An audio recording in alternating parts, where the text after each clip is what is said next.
Saudara, musim kemarau mengakibatkan sumur milik warga di beberapa titik di Kabupaten Sinjai, Sulawesi Selatan kering. Untuk kebutuhan mandi dan mencuci, saudara, sebagian warga terpaksa membeli air PDAM.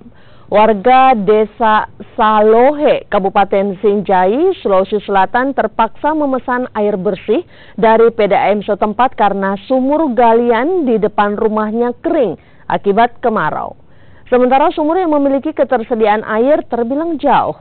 Untuk memenuhi kebutuhan mandi dan mencuci, warga pun membeli air bersih dari PDAM dengan seharga Rp120.000 per tangki atau sekitar 4 kubik.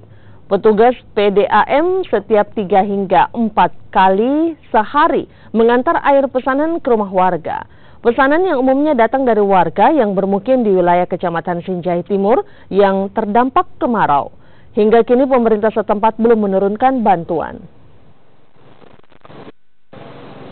Pak, paling jauh ngantar kemana?